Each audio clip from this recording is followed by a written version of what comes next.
जितने हैं दुनिया के प्राणी, बोल रहे सब निज निज वाणी, बोल रहे सब निज निज वाणी।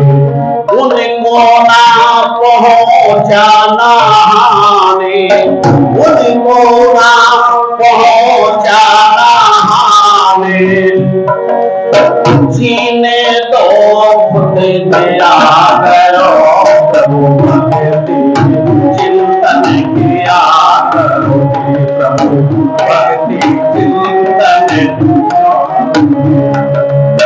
यह संसार मुसाफिर खाना, यह संसार मुसाफिर खाना, एक दिन पड़े सभी को जाना, एक दिन पड़े सभी को जाना। ना बेमोल पड़े पछताना, ना बेमोल पड़े पछताना, भटे हुए दिल से आ करो प्रभु भक्ति चिंतन किया करो भक्ति किया करो प्रभु भक्ति चिंतन किया करो। बहुत ही आदर सम्मान के योग हमारे इसी यज्ञ के ब्रह्मा पूज्यवर आचार्य राजवीर शास्त्री जी, उच्च कोटि के विद्वान आचार्यवर अशोक शास्त्री जी, हमारे प्रधान जी, मंत्री जी, कोषाध्यक्ष जी, हमारी ये पूरी टीम जो आप सभी को आपके परिवार में जाकर के, घर में जाकर के आपको आमंत्रित करते हैं, आपसे निवेदन करते हैं कि आप आए और जाकर के यजमान बन करके यज्ञ के उस शुभ स्थान को शोभित करें, ऐसी प्रार्थना आपके लिए। देखना, हम उनका धन्यवाद करें जो सज्जन हमारे दरवाजे पर आकर के या हमें फोन से या व्हाट्सएप से, फेसबुक से जो हमें आमंत्रित करता है कि आपको आना है, हम आपका इंतजार करेंगे, हमारे कार्यक्रम की आप शोभा है, तो समझ लीजिए उनका धन्यवाद करना चाहिए, क्योंकि वो हमें अच्छे कार्य के लिए प्रेरित, तो बाबू साहब प्रेरित कर रहे हैं, हम उनके ऋणी हैं। अन्यथा बुरे कार्य के लिए तो बहुत किसी को प्रेरित करने की जरूरत नहीं पड़ती, बुरा कार्य तो गंदा कार्य अपने आप हो जाता है, लेकिन अच्छे कार्य के लिए जो आमंत्रित करता है, ये हमारा सौभाग्य है। आचार्य जी बता रहे थे, जब हमारे 100 के 100 नंबर पूरे हो जाते हैं तब हमें सौभाग्य प्राप्त होता है। माताओं बहनों, 25% हमारी माँ के शुभ कर्म हैं, 25, और 25 हमारे पिताजी के हैं, और 25 ही हमारे आचार्य के हैं, 25 हमारे हैं। हमें कितना, क्यों जी, हमें कितना लाभ मिला कि 75 हमें बिना किए ही मिले हैं, और उन 25 को अगर हम पूरा कर ले तो 100 के 100% हम सौभाग्यशाली हो जाएंगे। आज जो भी अगर कोई भी कमी किसी शरीर में, किसी मानव में आती है, मन में आती है, मस्तिष्क में आती है, वो न माँ की गलती होती है, न पिता की होती है, न आचार्यों की होती है, वह होती है तो उसके 25% जो है ना उसकी होती है। देखना, मैं छोटे से कहाँ वो बालिका कहाँ हो जा, यहाँ के कोने पे, अच्छा हाँ, आचार्य जी के पोते थे वो, ऐसे मेरे फोन में फोटो पड़ा है उसका, हाथ जोड़ करके, बेटा रे ये जो ये बच्चे हैं ना, ये बच्ची हैं, बस यही से समझ लीजिए आपका जीवन बन रहा है। आपने अपने नर्सरी को, अपने कोचिंग सेंटर को बढ़िया बना दिया है, क्योंकि वहां उसको शिक्षा मिल रही है। हर रोज जब बच्चा इस प्रकार से, बस मेरा तो एक निवेदन है माताओं से, बहनों से, बुजुर्गों से नहीं, ये तो करते हैं हर दिन, बस अगर इस श्रावणी मास से आपको लाभ लेना है तो मेरा निवेदन है आप सभी से, और ये निवेदन है कि आप 5 मिनट के लिए, 7.5 8 मिनट के लिए हर दिन संध्या के मंत्रों का पाठ करें। अगर संध्या के मंत्रों का पाठ नहीं कर रहे हैं ये तो समझ लीजिए पवित्र गायत्री मंत्र का पाठ कर लीजिए 8 मिनट, क्योंकि 8 वसु शरीर के अंदर, 8 जगह, और 8 मंत्रों का पाठ अगर इस वर्ष से, अभी इसी श्रावणी मास से आपने प्रारंभ कर दिया, ये 365 दिन जितने आएंगे ना, उसमें मेरा अपना एक्सपीरियंस है, मेरा अपना अनुभव है। जिन घरों में माताएं, बहनें, बेटियां, पुत्र वधू और छोटे बच्चे बैठ करके प्रार्थना करते हैं ना 8 मिनट के लिए, उन परिवारों में कोई समस्या खड़ी, कभी समस्याएं छोड़ करके चली जाती हैं उनको। जितनी भी उनके अंदर बुराई होती है वो हर रोज सफाई, जैसे मैंने प्रथम दिन बोला था, समझ लीजिए हर रोज कमरे के अंदर झाड़ू लगाते हैं ना, तो ऐसे बस ये प्रतिज्ञा लेकर के, ये संकल्प लेकर के जाएं कि इस वर्ष श्रावणी पर्व से हमने कुछ नहीं लेना, बस ये लेना है कि हमें प्रतिदिन संध्या जरूर करनी है, हम कहीं पर भी हो। क्योंकि हम सफर जब करते हैं ट्रेन में बैठ करके, सायकाल हो जाता है, ट्रेन में बैठ करके प्रातःकाल उठ करके हाथ मुंह, स्नान नहीं वहां होता लेकिन हाथ मुंह तो धो सकते हैं ट्रेन में बैठ करके। अगर देखते हैं, क्योंकि आपका जीवन बोल जाता है, सफर में भी जीवन, क्यों जी, मुझे करीबन 40 साल हो गए ट्रेनों में सफर करते, हवाई जहाज में भी सफर करते, बाहर भी महर्षि देव दयानंद जी महाराज की कृपा से, प्रभु की कृपा से विदेश में, आपके मॉरिशस में भी, नेपाल में भी कई कई बार जाने आने का अवसर मिला। और ये दया है, सब आपका प्यार है, अन्यथा न मैं गाना जानता, न बजाना जानता, न इतना बढ़िया मैं विद्वान हूं। केवल 2 साल गुरुकुल में रहा हाई स्कूल करने के बाद में, वो भी बाद में रहा। लेकिन दया क्या है कि मैं दोनों समय, चाहे घर में अगर मृत्यु भी हो जाए तो संध्या मत छोड़ना। क्यों जी? क्योंकि वो हमारा नित्य कर्म है, और नित्य कर्म को जो छोड़ देता है वही अस्वस्थ हो जाता है। आइए बस सीधे भजन से जुड़ते हैं। कवि कहता है,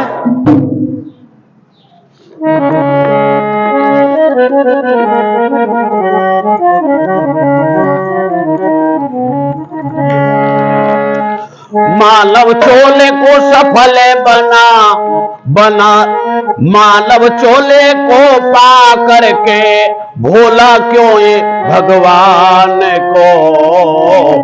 आखिर दुनिया से जाना एक दिन इंसान को, आखिर दुनिया से जाना।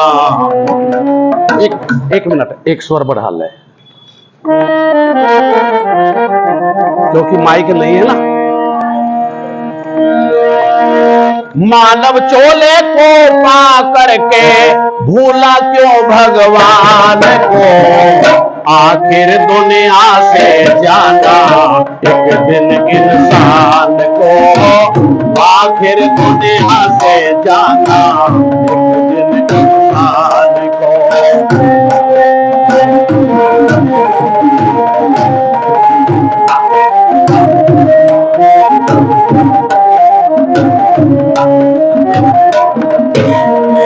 दौलत से भरे खजाने तुझको बख्शे दाता ने, उसे को न जाने तारे, उसे को न जानता। जिसकी ये सुंदर काया, जिसकी ये माया छाया, उसे को न माने तारे, उसे को न मानता। हीरा सा जन्म कमाया, हीरा सा जन्म कमाया, लानत इंसान को। आखिर दुनिया से जाना एक दिन नादान को, आखिर दुनिया से जाना एक दिन नादान। मानव चोले को पा करके बोला क्यों भगवान को। आखिर दुनिया से जाना एक दिन नादान।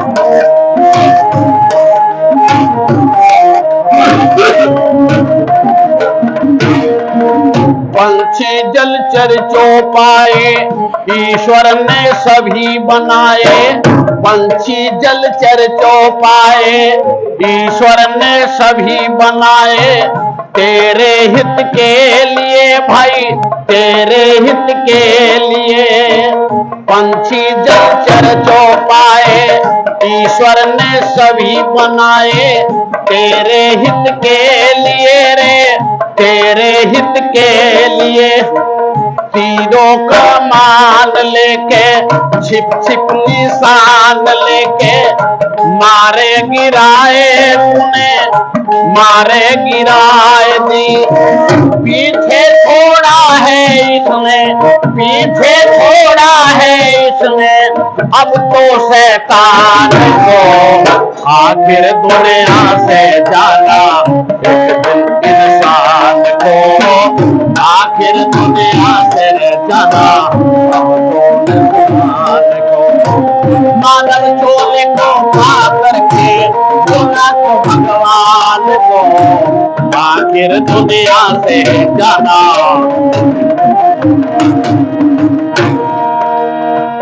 भाई का गला काटता, अपनों का खून चाटता। मानवता ना रही रे, मानवता ना। भाई का गला काटता, अपनों का खून चाटता। मानवता ना रही रे, मानवता ना। निर्बल की खाल उतारे, निर्धन चुन चुन के मारे। दानवता छा रही रे, दानवता छा रहे। काली माए खुद ही लगाई, काली माए खुद ही लगाई अपने ही शान को। आखिर दुनिया से जाना एक दिन इंसान भाई आखिर दुनिया से जाना एक दिन इंसान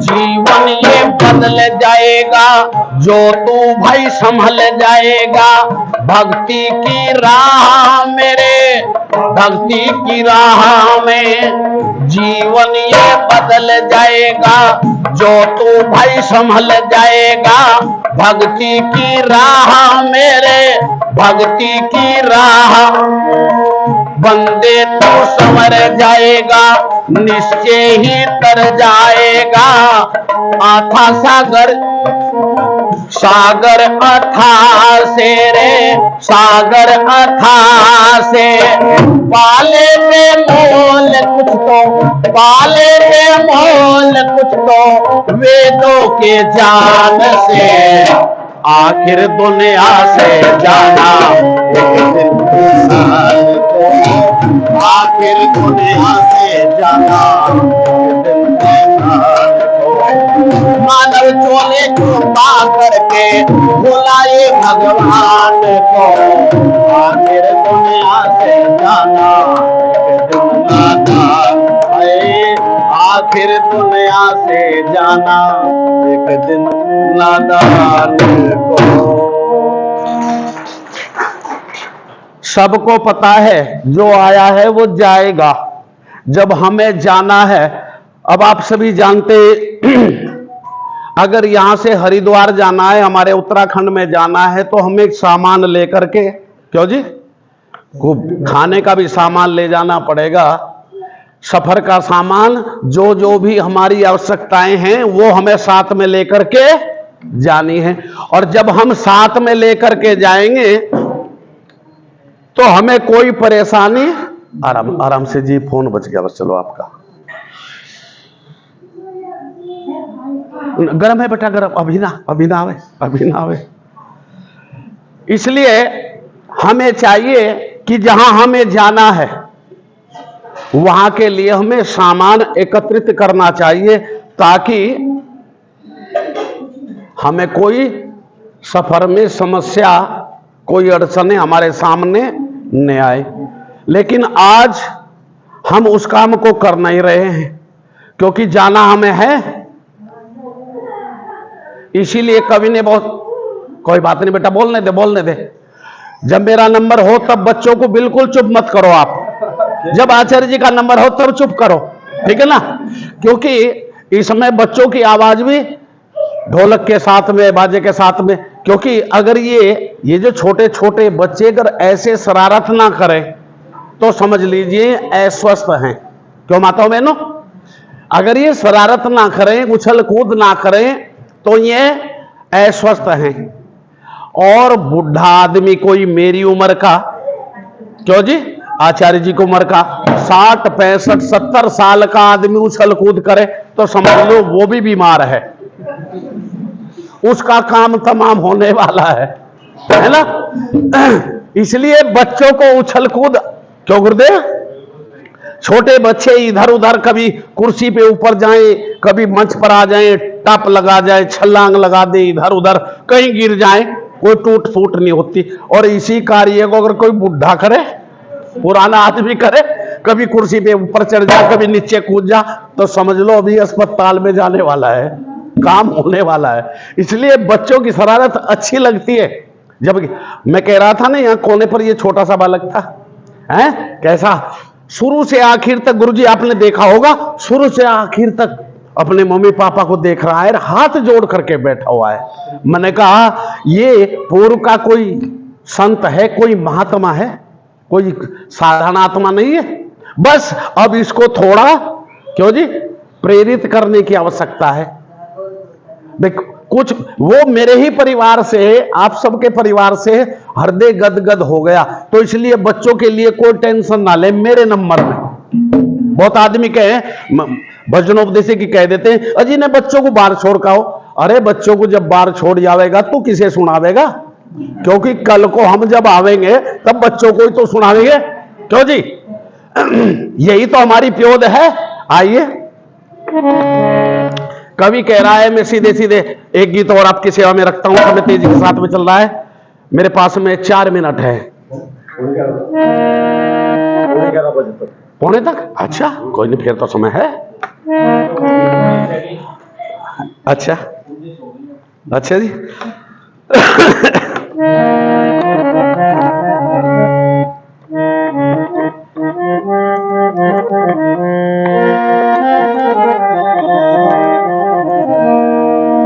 यूं ही ना मानव चोले को बदनाम किया कर, क्योंकि वेद भगवान ने एक ही वाक्य कहा है, किसी जीव के लिए कौवे को यह नहीं कहा कि कौवा बन, क्यों जी? हाथी को यह नहीं कहा तू हाथी बन, भैंस को यह नहीं कहा तू भैंस बन, गाय को यह नहीं कहा तू गाय बन, घोड़े को यह नहीं कहा तू घोड़ा बन, बस केवल मानव को कहा है, क्यों जी? हे मानव, तू मानव बन जा, मरोर्भव। अगर तू मानव बन गया ना, तो समझ लीजिए तेरे जीवन का कांटा बदल जाएगा, क्योंकि जितने जीव जंतु हैं सबका आहार, क्यों जी, निद्रा, भय, सारा कार्य जो है उनके अनुसार है। भोजन जो उनका है वो उसी को, गाय को भोजन कराते हैं, क्यों जी, हम चारा डालते हैं, गाय चारे को खा जाती है, लेकिन जो उसके खाने का सामान नहीं, कभी उसके सामने आमलेट डाल के देखो, खा के देख, खावेगी क्या? नहीं खाएगी। वो जानती है, क्योंकि उसका आहार जो है वो घास है। लेकिन संसार में एक यही है जंतु, ये न घास छोड़ता और न मांस, ये दोनों का, इसलिए इसको कहा है तू मानव।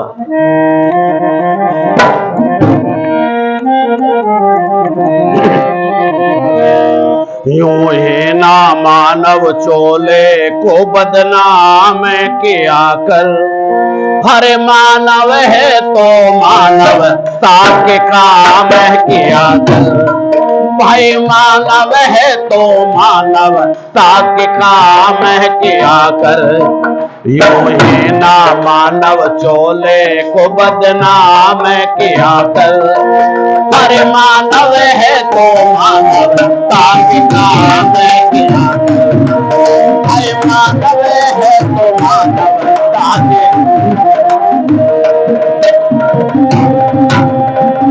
नींद गफलत की सोने में फायदा क्या है, खजाना सांसों का खोने में फायदा क्या है, खजाना सांसों का खोने में फायदा क्या है, पाप कर कर के रोने में फायदा क्या है, बोझ पापों का सिर ढोने में फायदा क्या है, बोझ पापों का सर ढोने में फायदा क्या है, पल भर ईश्वर की छाया में विश्राम किया कर, पल भर ईश्वर की छाया में विश्राम किया कर, तो मानव है तो मानवता के काम किया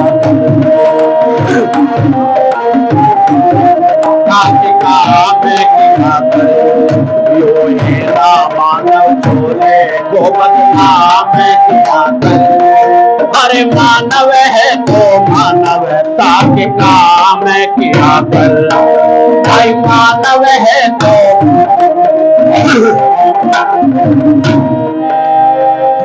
एक दिन तुझसे ये प्राणों का पंछी छूटेगा, क्यों जी, सबको पता है ना, और इसका निकलने का भी कोई मुहूर्त, कोई समय, कोई टाइम नहीं है।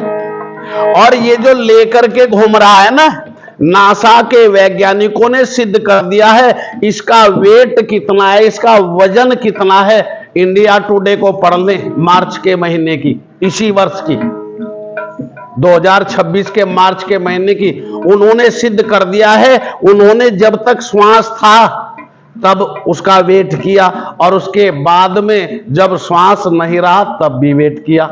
केवल 2.5 ग्राम 2.5 ग्राम वेट इसका, क्योंकि ये जो लेकर के घूम रहा है ना इसको, ये अंदर है तो जीवन और अंदर नहीं है तो मृत्यु। कोई बड़ा सामान नहीं है। इस 2.5 ग्राम हवा को हम देखने का, प्रयास करने का, इसकी छाया में बैठने का, कभी बैठ करके थोड़ी देर के लिए मनन करें, ये कहां से उठता है, इस नाभि कमल से उठ करके यहां तक जाता है, बाहर निकल जाता है, फिर पहुंच जाता है। इसके साथ में जुड़ करके देखें, और जुड़ा तब जाता है जब हम ओम का जप करते हैं। जब हम ओम का जप करते हैं, उसके अंदर अंदर उसी के साथ में जुड़ जाइए। केवल 8 मिनट मैंने आपसे कहा है, 8 मिनट प्रातःकाल और 8 मिनट सायकाल। बस इस श्रावणी पर्व का लाभ आपको अगले वर्ष मैं रहूं या ना रहूं, लेकिन आप याद करेंगे कि छोटे भाई राजवीर ने कोई बात बताई थी और हमने उसको प्रैक्टिकल, क्यों जी, आचार्य जी ने बताया था कि एक होती है थ्योरी और एक होती है प्रैक्टिकल। ये प्रैक्टिकल है, और जिन्होंने प्रैक्टिकल, जिन परिवारों में ये होता है उनमें कोई समस्याएं कभी, क्योंकि समस्याएं होती है समाधान तुरंत मिल जाता है, और जहां ये कार्य नहीं होती, ये व्यवस्था नहीं होती, वहां समस्याएं हो जाती है। उस समस्याओं में उलझ करके जैसे मकड़ी अपने ही पूरे हुए जाले में मौत का शिकार बन जाती है, ऐसे ही ये मानव भी मौत के ग्रास बन जाता है। एक दिन तुझसे ये प्राणों का पंछी रूठेगा, सगे और संबंधी सबका ही छात छूटेगा। एक दिन तुझसे ये प्राणों का पंछी रूठेगा, सगे और संबंधी सबका ही साथ छूटेगा। जो रिश्ता मुश्किल से जोड़ा था वो भी टूटेगा, घड़ा पापों का ये लबरेज होके फूटेगा। घड़ा पापों का ये लबरेज होके फूटेगा। खुद जी औरों को जीने का इंतजाम किया कर, खुद जी औरों के जीने का इंतजाम किया कर। तो मानव है तो मानवता के काम किया कर, अरे मानव है तो मानवता के काम किया कर। ना मानव चोले को बदनाम किया कर, भाई मानव है तो मानवता के काम किया कर।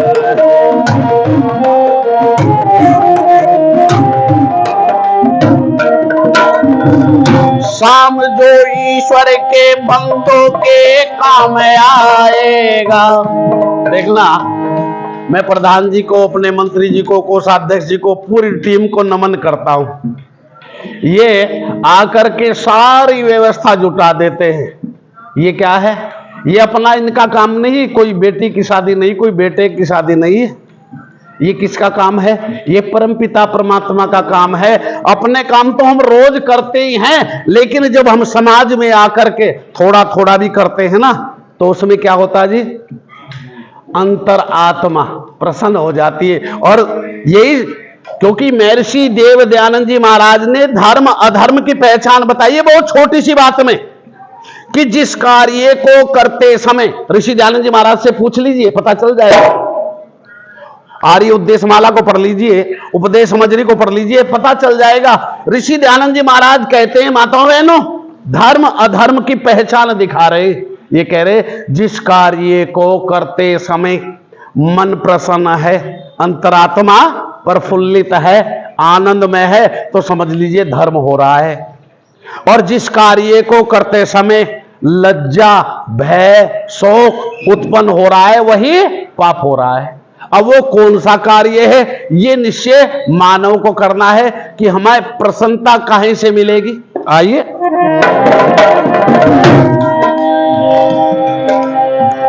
शाम जो ईश्वर के बंदों के काम आएगा वही सुख पाएगा, सच्चा मानव कहलाएगा। वही सुख पाएगा, सच्चा मानव कहलाएगा। स्वार्थ में फंसकर जो औरों को दुख पहुंचाएगा वो पापी मर कर के भी चैन नहीं पाएगा। वो पापी मर कर के भी चैन नहीं पाएगा। कुछ तो औरों के ऊपर भी एहसान किया कर, कुछ तो ऊपर भी एहसान किया कर। मानव है तो मानवता की काम किया कर। अरे मानव है तो मानवता की काम किया कर। योजना मानव चूल्हे को बदनाम किया कर। भाई मानव है तो मानवता की काम किया कर। अरे मानव है तो मानवता के काम किया कर। अगर मानवता है, क्योंकि ये अगर शरीर पाने के बाद में यूं ही हम आए और चले गए, इसका कोई आने का लाभ नहीं हुआ। अगर हम जहां पर सत्संग में गए वहां से हमने थोड़ा भी, आचार्य जी ने आपको आशीर्वाद दिया और उन्होंने कहा, क्योंकि आचार्य जी हमें तो पुरोहित कहते ना, हम तो अपने यजमानों के हित की बात करेंगे, हम अहित चाहते ही नहीं, क्योंकि हमारे यजमान धन दान से परिपूर्ण हैं तो हम भी मस्त हैं। और जब यजमान ही दुखी है, और दुखी किसी को क्या सुखी कर सकता है, क्यों जी? कामना करते हैं और हृदय से जब आशीर्वाद देते हैं, जो फूलों की वर्षा है ना ऋषि महर्षियों ने की है आपके ऊपर, क्योंकि ये हर रोज तप करते हैं बैठ करके, जितने भी खड़े होकर के यही चाहते हैं कि हमारे जितने यजमान है प्रभु, इनके घर में अन्न धन का भंडार भरा रहे, यही तो चाहते हैं। इन्हें हमेशा प्रेरणा मिलती रहे, ये सत्संग में जाते रहें और सत्संग का लाभ उठाते रहें, ये हमारी कामना होती है। इनमें कभी दूध की या पूत की या इनके खेतों की हरियाली की, घर की खुशहाली में कोई कमी ना आए, ये हमारा प्रण रहता है। और हर रोज यही चाहते हैं जब यहां बैठते हैं, प्रभु जितने यजमान आए हैं मेरे दाता, इन्हें हमेशा प्रसन्न, ऐसे ही प्रसन्न चित्त रखना जैसे आज है, यही तो कामना है। और इस कामना को करता कौन है? जो मानवता की पाठ को पढ़ा हुआ है, और जो मानवता के पाठ को नहीं पढ़ा है ना मानवता को जानता है। क्योंकि रोड के ऊपर बहुत घूम रहे हैं, बहुत दिखाई देते हैं, बड़ी भीड़ दिखाई दे रही है, ऐसी बात नहीं। बड़े बड़े से यहां तो मैं देखा आपके यहां बहुत छीड़ है, कभी आप हमारे यहां हरिद्वार में शुक्रताल में आए, ये मेरे परमात्मा, क्यों जी इतनी भीड़, दुकान पे जाए, होटल में जाए या कहीं धर्मशाला में जाए, किसी के घर में जाए, भीड़ ही भीड़ है। और तलाश भी सबको शांति की है माताओं बहनों, कि हमें शांति प्राप्त हो जाए। शांति कभी भी चलने से नहीं मिलेगी, शांति मिलेगी तो आपको एकाग्रचित होकर के बैठने से मिलेगी। क्यों प्रधान जी, कोई दौड़ करके चाहे कि तू शांत हो जाएगा ना, कोई नाच करके सोचे तुझे शांति मिल जाएगी ना, कोई सोचे कि तू 1 साल तक भूखा रह करके तुझे सुख प्राप्त हो जाएगा या मिल जाएगा, वो सुखी नहीं। कोई चाहे कि आग के बीच में तू बैठ करके सुखी हो जाएगा ना। हमारे आपने देखा होगा, इसे क्या नाम, हरिद्वार से निकलते के साथ ही एक जगह पड़ती है बहादुराबाद, पतंजलि से परली साइड में एक शनि मंदिर है, जाकर के देख लेना। 1 साल से एक आदमी, मैं तो उसको आदमी कहूंगा, मानव नहीं कहूंगा, क्योंकि आदमी में और मानव में बहुत अंतर है। अगर कहीं बैंक में कोई बंदूक लेकर के पहुंच जाए ना लुटेरा, उसको क्या कहते हैं, या तो डाकू कहते हैं कि यहां 4 आदमी आए थे जिन्होंने आकर के चारों ने पॉइंट गन पर रख करके और उन्हें ये नहीं कहते 4 मानव आए थे या 4 इंसान आए थे, क्या 4 आदमी आए थे। तो मैं उनको, एक आदमी आपने देखा होगा हरिद्वार से आते समय उधर से बाएं हाथ और इधर से दाएं हाथ, पतंजलि से अगली साइड में शनि मंदिर है। उस शनि मंदिर में 1 साल से एक आदमी झूल रहा है। ये क्या कर रहा है जी? ये खड़ी तपस्या कर रहा है। उसके पैर इतने मोटे मोटे हैं और उनमें से मवाद पस चल रहा है।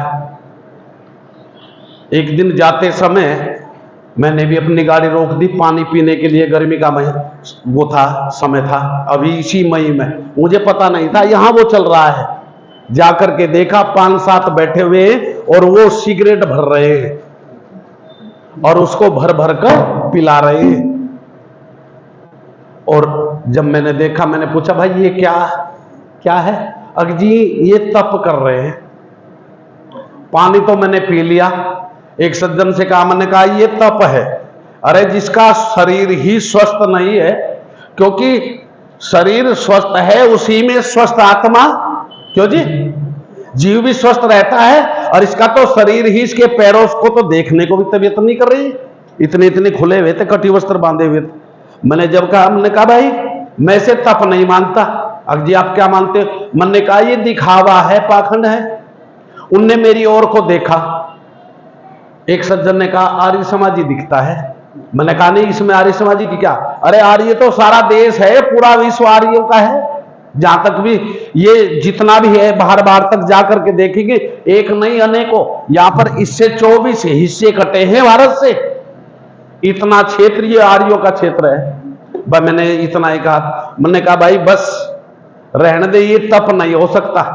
क्योंकि खड़े खड़े, अरे ये चल करके कहीं मंजिल करके, थोड़ी मेहनत करके, किसी सेठ के पास जाकर के 2 पैसे कमा करके किसी गरीब आदमी की दवाई कराए, क्यों जी?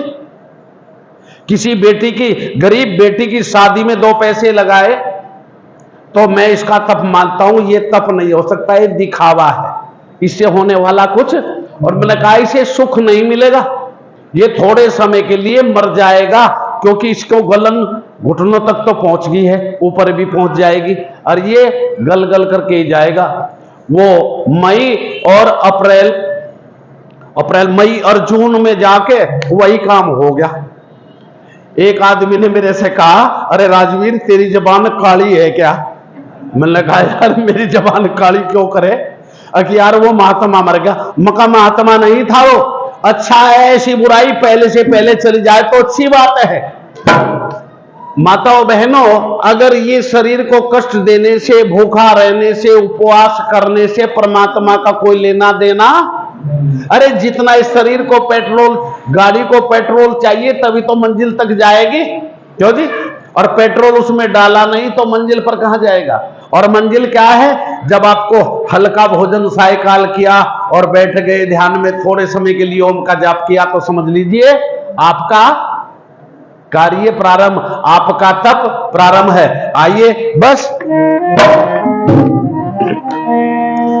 वो समय प्रभु कब आएगा, वो समय प्रभु कब आएगा, वो समय प्रभु कब आएगा, जब इसी धरती का मानव मानव मानव बन जाएगा। वो समय प्रभु कब आएगा, वो समय प्रभु कब आएगा।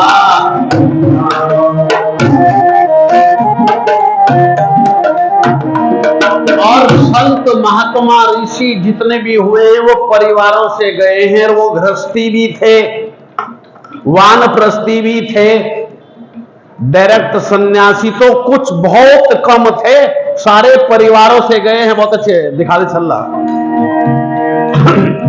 सदगृहस्थी होंगे घर बारे, आंगन में के फुलवारे।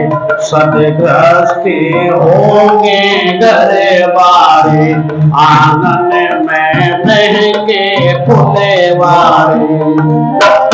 सभी वेद पढ़ेंगे नर नारी ऋषियों का देश कहलाएगा। वो समय प्रभु कब आएगा, वो समय प्रभु कब आंचल में खुशबू लिए पवन, आंचल में खुशबू लिए पवन, महकाएगी हर एक भवन। घर घर में होंगे यज्ञ हवन, घर घर में होंगे यज्ञ हवन, ये स्वर्ग देश बन जाएगा। वो समय प्रभु कब आएगा, वो समय काबे की दीवारों पर गिरजे मंदिर गुरुद्वारों पर, भाई काबे की दीवारों पर गिरजे मंदिर गुरुद्वारों पर, मस्जिद की मीनारों पर, मस्जिद की मीनारों पर जब ओम भजन फैलाएगा, वो समय प्रभु कब आएगा, वो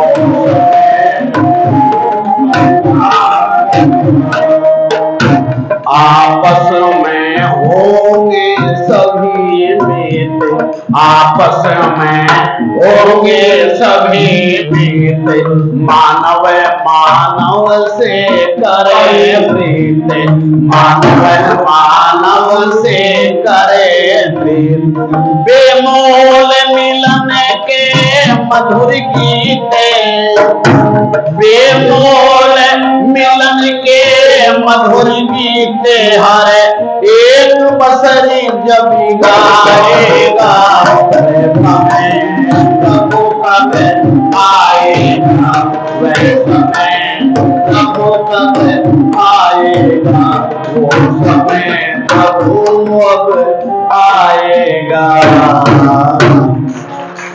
सभी बहनों ने और हमारे विद्वानों ने बैठ करके ध्यान से सुना। बस मैं ज्यादा नहीं कहता हूं, आप सभी को मैं नमन करता हूं। ऐसे परिवारों से आप आकर के आर्य समाज में, और बस मेरी उस बात को याद जरूर रखना माताओं बहनों कि 8 मिनट प्रातःकाल और 8 मिनट सायकाल, इन 8 मिनट को अगर आपने, क्योंकि 8 और 8 16 ही संस्कार है ना जी, 16 ही तो उन्हें संस्कार। और जब 16 का, क्योंकि 16 की बहुत बड़ी मात्रा है, मैं उधर नहीं जाऊंगा, सायकाल बताऊंगा। बस ध्यान रहे, अगर इस श्रावणी मास से आपको लाभ उठाना है वास्तविक, तो 8 मिनट आप दे करके जाए और पता चल जाएगा। आने वाले समय में आप कहेंगे कि राजवीर ने एक बात बताई थी, हमारे जीवन में काम आई है, क्योंकि ये प्रैक्टिकल है। आप सभी का बहुत बहुत धन्यवाद। इति हो सब।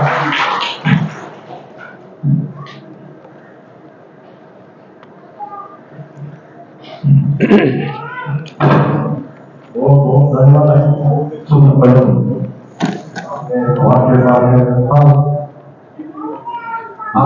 लो गुरुदेव, हमने तो बड़ा बहुत टायर कि एक परिवार आगे परिवार जे धर्माचे आहे बघा जेव्हा आवड असती ते धर्माचंच नाही येतात पण त्यांना धन्यवाद देतो. आमचा विरोध सुद्धा नाही तरी पण उपस्थित यांच्यासाठी उपस्थित झालेले आहे. असे बहुत ज्याला आवड आहे त्याला सवड होते आणि ज्याला आवडच नाही त्याला सवड होत नाही. त्याचं कारण आहे ज्याला आपल्या जीवनामध्ये परिवर्तन करायचं आहे. अच्छा गुरुदेव, हमने तो अपना बहुत तार दी। वेदांचे विचारच ऐकले पाहिजे. त्याचं आपण काय स्थानिक भाषा आज पुढे काहीतरी टेबल लावून होते, त्याचे शेड्यूल लावून होते की त्याच्या मागे लागतो आपण आणि आपलंही कल्याण होत नाही, त्याचंही कल्याण होत नाही. तर खरोखर आपल्या घरामध्ये क्रांती, आपल्या जीवनामध्ये ईश्वर प्राप्तीसाठी जर काय घेतो असेल तर आर्य समाजही आपल्याला ही दिशा दाखवू शकतो. तिथं कुठेही ईश्वरास प्राप्तीसाठी दिशा दाखवू शकत आहे. तर सर्वांना विनंती करतो, आपण खरं आणि या वेळेला म्हणजे आमचा फायदा नाही, ते तुमचा फायदा आहे. कारण तुमचं जर ज्ञान वाढलं, तुमच्यामध्ये काहीतरी परिवर्तन झालं तर तुमचा फायदा होणार आहे. तर तरी परंतु पहिले विनंती केली पाहिजे. तर या दिशेवरून आपण आला त्याच्याबद्दल आर्य समाजाला आपण अभिनंदन करून यापुढे आर्य समाज के विद्वान, आर्य जगत के विद्वान है जो गए 5-6 दिन से हमें मार्गदर्शन कर रहे हैं, ऐसे विद्वान अशोक कुमार जी शास्त्री से निवेदन करता हूँ, फिर अपना बोल देने की कृपा करें। 11:15 तक या 11:30 जो आप कहेंगे।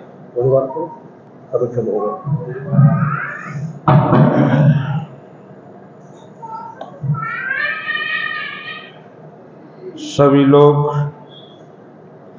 पवित्र गायत्री मंत्र का पाठ करेंगे।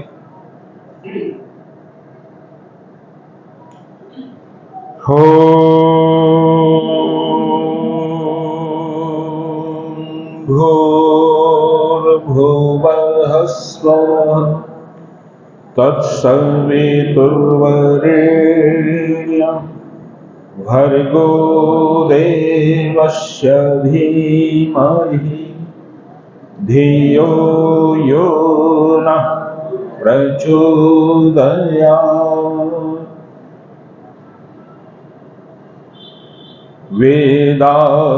वेदाहमेतं पुरुषं महन्तं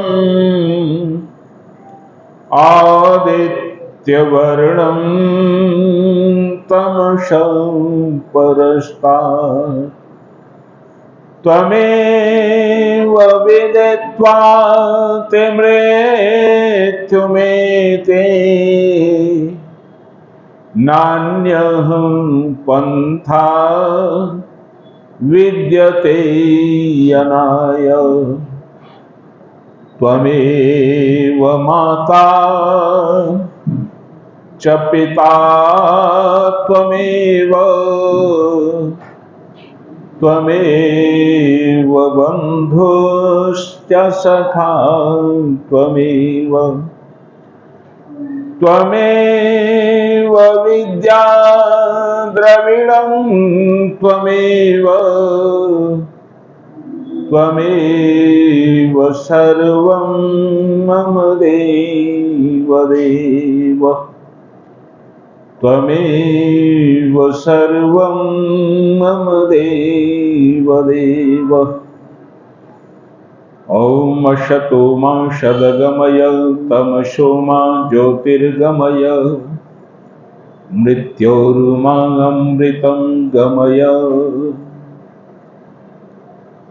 सम्मान्य शोलापुर की शान आचार्य राजवीर जी शास्त्री, जिनके ब्रह्मत्व में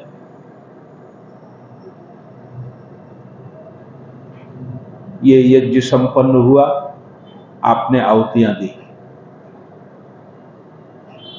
जिनके मुखारविंद से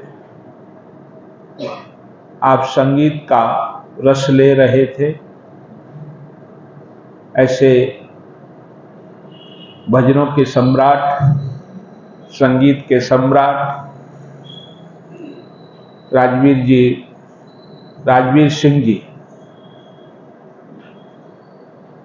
आर्य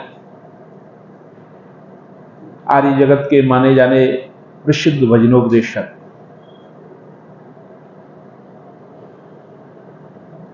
प्रधान जी, मंत्री जी, कोषाध्यक्ष जी, समस्त अधिकारीगण, मातृशक्ति, भद्रपुरुषों, प्रातःकालीन वेला में आप सबने दुनिया का सबसे श्रेष्ठ हवन किया है, यज्ञ किया है। उसके बाद भजनोपदेश सुना है। पिछले दिनों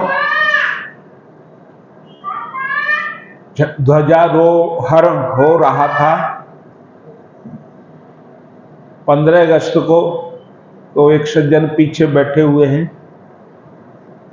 उन्होंने मेरे से कहा, शास्त्री जी ये 3 आहुतियां हैं, 3 मंत्र हैं, थोड़ा सा ये ऐसा क्यों? मैंने कहा बताऊंगा, मैं भूल गया। फिर अभी फिर कह दिया,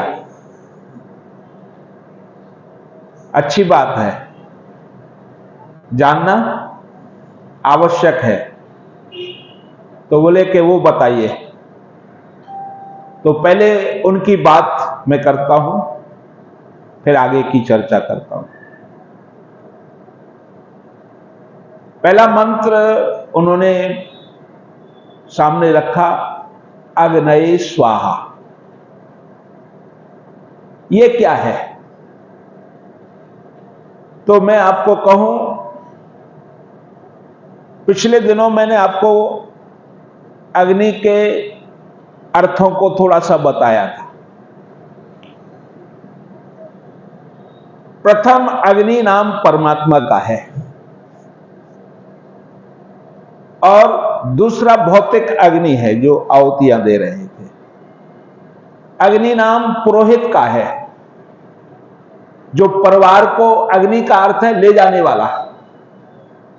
अग्नि माने ले जाने वाला। अच्छा, इस शरीर को कौन चला रहा है? कौन चला रहा है? अग्नि ही तो चला रही है। वो जब तक अग्नि है, और कौन सी अग्नि? कौन सी अग्नि चला रही है? अग्नि नाम परमात्मा का, मैंने कहा अग्नि नाम आत्मा का भी है जो इस शरीर को चलाती है। अग्नि नाम प्राण का भी है ना? अग्नि नाम नेता का भी है। अग्नि के बहुत सारे अर्थ हैं जो आगे ले जाए। नेता भी समाज को आगे ले जाता है नेतृत्व करके। आजकल के नेता नहीं, सारे आजकल बहुत सारे नेता हैं, ऐसा नहीं कि नहीं है, पर आजकल ज्यादातर नेता स्वार्थ सिद्धि वाले नेता हैं। समाज से कोई लेना देना नहीं। तो नेता वह है जो समाज को आगे बढ़ाता है। पुरोहित भी आगे बढ़ाते हैं समाज को, परिवार को, संस्कार दे करके, शिक्षाएं दे करके। सामान्य नहीं है पुरोहित। पुरोहित ही, ध्यान देना, क्या करता है? संस्कारों को देकर के समाज का उत्थान करता है। तो यहां पर मैं कहना चाहूंगा, अग्नि प्राण है। जिसका जितना प्राण मजबूत होता है, उतना ही उसके अंदर शक्ति होती है। दह्यन्ते धीयमाना नाम धातु नाम च यथा मला तथ इंद्रियाणि दह्यन्ते दोषा प्राणस्य निग्रहात्। मनु महाराज का, शायद मैं कहीं भूल नहीं कर रहा तो मनु महाराज का यह श्लोक है, मनुस्मृति का। जिस प्रकार से सुवर्ण आदि धातुओं को मल रहित करना है, शुद्ध करना है, तो कैसे करते हैं? अग्नि में तपा करके वो शुद्ध हो जाता, प्योर हो जाता है। सोना, चांदी, तांबा, लोहा, कोई भी धातु हो, जल को भी शुद्ध करना है तो प्योरेट नहीं करता, ध्यान रखना। वो कुछ मिनरल्स निकाल देता है और कुछ अपनी तरफ से मिला देता है। शुद्ध तो अग्नि ही करती है। तो सुवर्ण आदि धातुओं को अग्नि में तपाने से मल रहित किया जाता है। ऐसे ही इस शरीर को शुद्ध करना है, इंद्रियों के दोषों को निकालना है, इंद्रियों को दोष रहित करना है, शरीर को, शरीर के अंगों को दोष रहित करना है। तो क्या करो? प्राण अग्नि को तेज करो। और प्राण की अग्नि कैसे होगी? यज्ञ की अग्नि कैसे तेज होती है? धुआं दे रही थी, होमकर जी ने आए, घी डाला, कपूर डाला और माचिस, अग्नि दिखा दी और जल गई। क्या मतलब है? अग्नि को तेज करने के लिए घी कपूर आदि की आहुति देनी पड़ती है।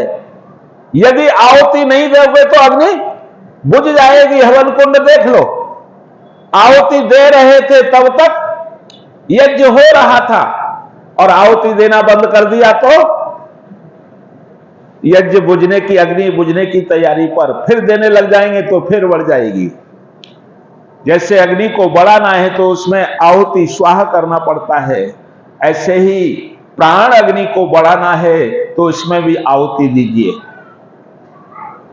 और किसकी आहुति दीजिए? किसकी आहुति दीजिए?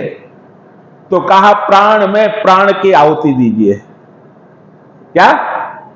प्राण में प्राण की आहुति दीजिए। जब प्राणों का घर्षण होगा तो एक ऊर्जा पैदा होगी, एक शक्ति पैदा होगी। मैंने एक पुस्तक को पढ़ा, संध्या की विशेष एक पुस्तक थी, किसी विद्वान के नाम मुझे याद नहीं है।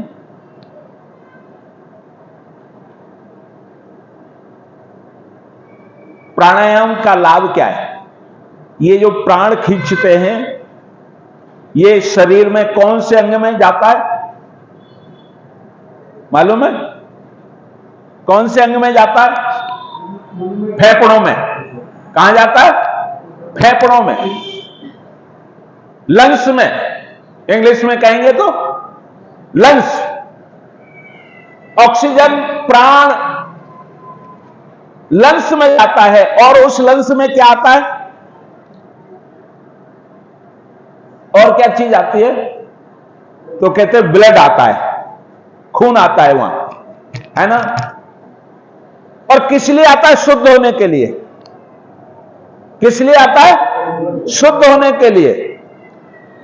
शरीर में जो अशुद्ध शरीर था, वो ब्लड था, वो लंग्स को भेज दिया, और इधर प्राण भी लंग्स में गया, और ब्लड में वहां जाकर के दोनों इकट्ठे हो गए।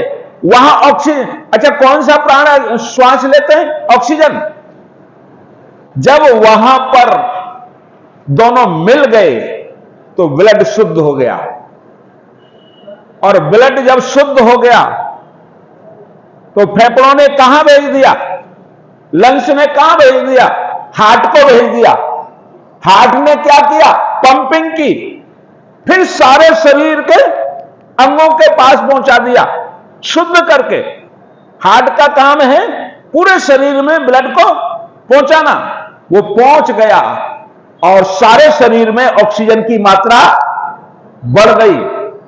और जब शरीर में ऑक्सीजन की मात्रा होती है तो शक्ति होती है, वो प्राण होता है, मजबूती आती है, और फिर वो मांस में, ऐसे करके चर्बी में और त्वचा में ये मात्रा बढ़ जाती है, शुद्ध ब्लड पहुंच जाता है, तो शरीर स्वस्थ हो जाता है, और उसके अंदर ऊर्जा शक्ति बढ़ जाती है। माताओं सज्जनों, प्राणायाम इसलिए बहुत जरूरी है। मैं प्रायः घरों में जाता हूं तो कहा करता हूं, दो चीज अवश्य करो जीवन में, और एक ही राशि की है, एक ही राशि की है। कौन कौन सी राशि है? कौन सी राशि? एक ही राशि के, एक ही अक्षर से, यज्ञ और योग। क्या? यज्ञ और योग। यज्ञ के द्वारा सारे घर के वास्तु दोष दूर हो जाएंगे।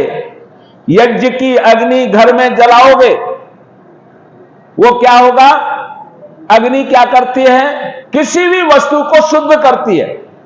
अभी मैं बोल रहा था, है ना? तो घर में आप अग्नि जलाओगे, आप कोई भी मेडिसिन मत डालिए, घी भी मत डालिए, है ना, मना नहीं कर रहा हूं, पर मैं एक उदाहरण दे रहा हूं। कोई भी मेडिसिन मत डालिए, हवन सामग्री घी मत डालिए, शुद्ध लकड़ी में ही अग्नि जलाइए आप। वहां से जो वास्तु दोष है, वास्तु दोष जानते हैं आप?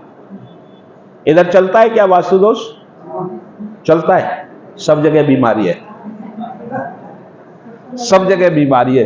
पूरे कुएं में भांग पड़ी हुई है, हैं? सारे लोग बीमार हैं। मैं पूछता हूं वास्तु दोष है क्या? तो लोग क्या करते मालूम? अच्छा, होता है क्या? नहीं होता है, ध्यान देना, होता है। और वो वास्तु दोष है क्या? वायु दोष। क्या है? वायु दोष। और वायु के दोषों को दूर कौन करेगा? वो हवन करेगा। पर आजकल वायु वास्तु दोष को मिटाने के लिए इधर से तोड़ो, ये गलत है, यहां पर, यहां से तोड़ो उधर बनाओ, वहां बनाएंगे तो वहां तोड़ना पड़ेगा। सीढ़ियां इधर लाओ, रसोई इधर लाओ, ये चीज इधर करो। एक घर टूट रहा था यजमान का, मैंने कहा ये क्या हुआ? बोले घर में अशांति थी। क्या थी? घर में अशांति थी, इसलिए शांति हो जाए किसी वास्तु वाले ने बता दिया है, इसलिए तोड़ करके दोबारा बनाया जा रहा है। मैंने कहा अशांति क्या थी? बोले व्यापार में घाटा हो गया। आरबीआई फाइनेंस वाला व्यक्ति था, बहुत बड़ा यजमान है मेरा, परंतु वो पौराणिक भी है और आर्य समाज का हवन अच्छा लगता है। तो लोग कहते हैं आर्य समाज के पुरोहित लोग हवन अच्छा कराते हैं, इसलिए बहुत सारे लोग हमको बुलाते हैं। मैं जाता हूं उस परिवार में, गृह प्रवेश मैंने किया, सब कुछ, परंतु हुआ क्या? फाइनेंस गाड़ियां करते हैं और बहुत बड़ा कई सारे ऑफिस हैं शहरों में, कर्मचारियों ने घाटा डाल दिया। क्या कर दिया? कर्मचारियों ने घाटा डाल दिया और वो दोष, उससे अशांति पैदा हुई, घर में भी अशांति होगी जब घाटा होता है। तो उस कर्मचारियों की गलती का फल किसको दे रहे? वास्तु वाले घर को दे रहे। बहुत सुंदर घर बनाया, यहां से तोड़ो, ये दीवार यहां से तोड़ो, और घर के साथ ही लॉन है उनकी, बढ़िया एक बगीचा है, पार्क है छोटा सा, उतने ही बड़े प्लॉट में जितने में घर बना हुआ है। कहते हैं यहां दीवार लगा दो जिससे पार्क की सुंदरता न दिखे, दीवार लगवा दी। मैंने कुछ दिन के बाद पूछा अब क्या हाल है? अब क्या हाल है? बोले वही हाल है, और बेहाल हो गए। और बेहाल क्या हुए? घर तोड़ने में खर्च हुआ पैसा और फिर दोबारा से बनवाने में पैसा हुआ खर्च। आर्थिक स्थिति गड़बड़ हुई है और वो स्थिति वहीं के वहीं है।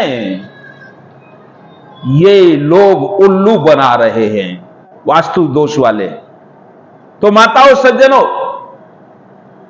वास्तु दोष होता है क्या? मैंने कहा होता है। क्या है? वायु दोष है, नकारात्मक ऊर्जा। और जब नकारात्मक ऊर्जा होती है तो मस्तिष्क उल्टा काम करता है, और जब मस्तिष्क उल्टा काम करता है तो फिर अशांति ही अशांति होती है। इसलिए घर के वास्तु दोषों को आप दूर करना चाहते हो तो घर में रोज हवन करते रहना चाहिए। मैंने शायद बताया हो पिछली से पिछली साल एक सभा में मैंने प्रवचन हुआ था। बॉम्बे में मीरा रोड है, बॉम्बे में मीरा रोड है, वहां पर यज्ञोपैथी चिकित्सा चलती है। कोई दवाई नहीं दी जाती। डॉक्टर तारा सिंह जी हैं, जानते हैं क्या? होमकर जी जाकर के आए, वो भी जाकर के आए। मेरे गांव के पास के हैं, कुछ रिश्ता भी है, पर जब मेरे पास आए तब कोई जानकारी नहीं थी, पर आए बेटी के रिश्ते के कारण। उससे 5 वर्ष पहले मेरे पत्नी को पैरालिसिस हो गया, पैरालिसिस। मैंने उपचार करवाया, पहले समझ में नहीं आया, दिन हो गए, इसलिए वो पूर्ण रूपेण स्वस्थ नहीं हुई। खाना फंस जाता था तो जीभ निकाल नहीं पाती थी, उसके लिए उंगली डालनी पड़ती थी तो वो खाना निकलता था। जल्दी में कह दूं, डॉक्टर साहब आए बेटी के रिश्ते के कारण मेरे पास।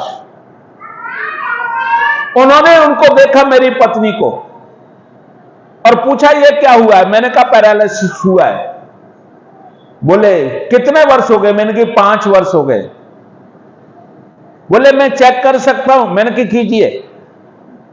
किया, बोले सही हो जाएंगी। क्या? सही हो जाएंगी, बिल्कुल सही हो जाएंगी।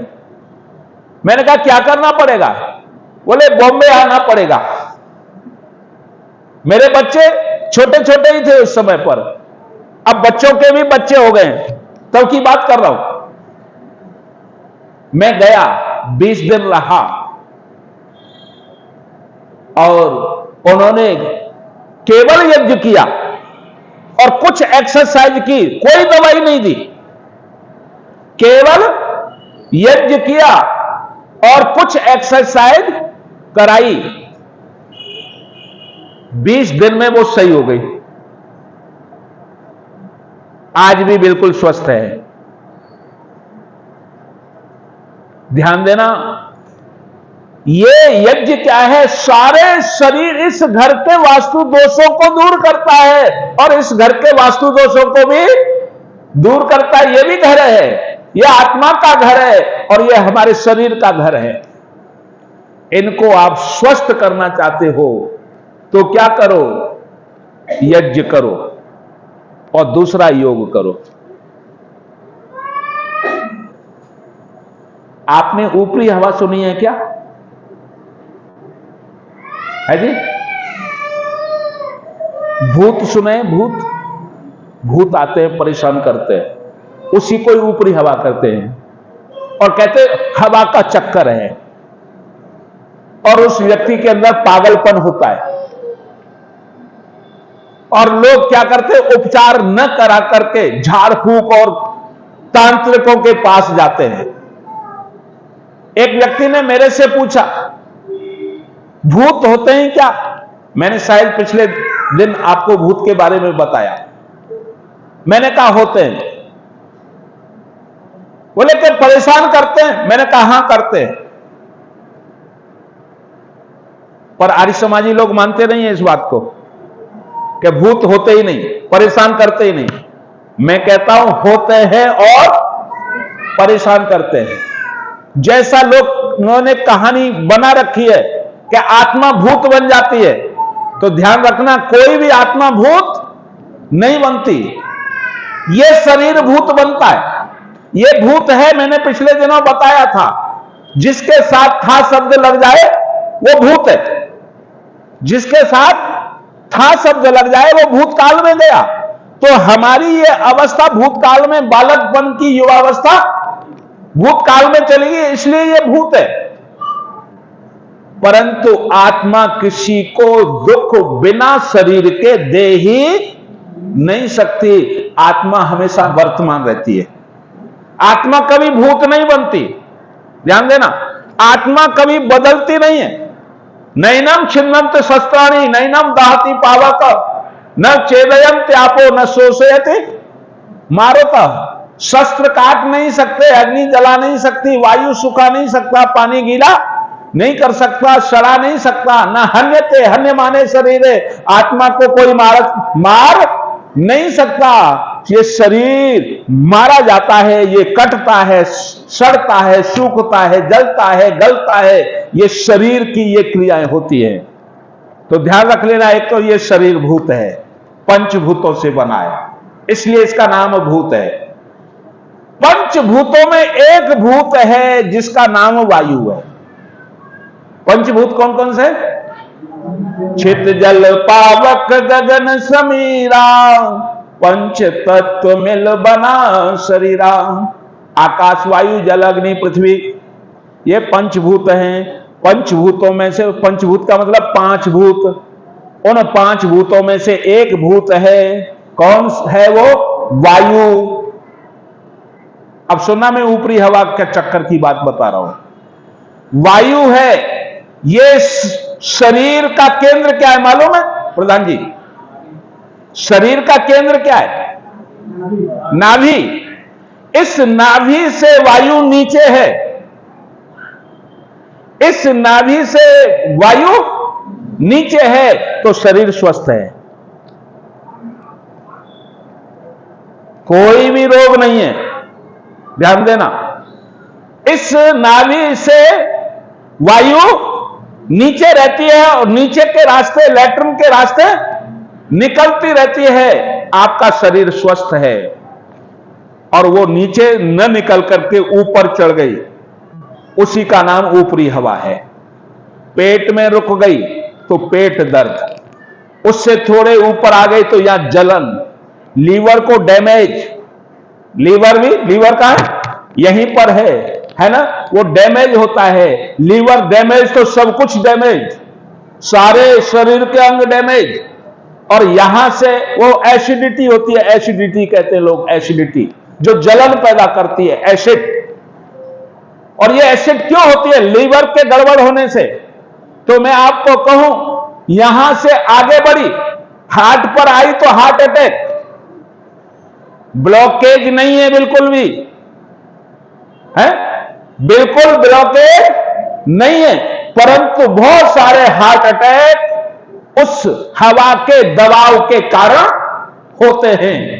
हार्ट अटैक, और इससे ऊपर चढ़ी, कान खराब, आंख खराब और मस्तिष्क में चढ़ गई, तो फिर जो सारे शरीर का केंद्र है, फिर चक्कर आने लगते हैं, पागलपन सवार हो जाता है। ध्यान रख लेना, और वो व्यक्ति पागल बन जाता है। फिर जो नहीं करना चाहिए उसको करता है, ऊट पटांग बोलता है, कुछ भी बोलता है, क्योंकि अपने में स्थित नहीं रहता। तो लोग उसको पागल कहते हैं, पागल कहते हैं। फिर इधर उधर झाड़ फूक करने के उस चक्कर में पड़ जाते हैं। ध्यान रख लेना, इसका कारण क्या है?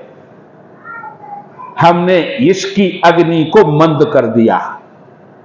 ये भी तो हवन कुंड है।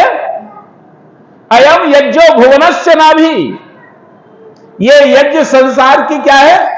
नाभि है, ये केंद्र है। तो इसके ये भी नाभि केंद्र है शरीर का, यहां भी हवन हो रहा होता है। इसमें हम आहुतियां दे रहे होते हैं। प्राण की तो आहुति देते ही देते हैं, भोजन की भी आहुतियां देते हैं। ध्यान देना, जब पाचन क्रिया बिगड़ जाती है तो सारा सिस्टम वास्तु दोष इस शरीर में हो जाता है। इसलिए उस वास्तु दोष को सही करने के लिए हवन करो। इसमें भी अग्नि जलाओ। कौन से अग्नि जलाओ? प्राण अग्नि जलाओ, और प्राण में प्राण की आहुति दो, अर्थात प्राणायाम करो। मुझे शुगर है, हो गया था, जिन कारणों से हुआ वो कारण मैंने दूर कर दिए, और रोज मैं प्राणायाम यहां भी करता हूं।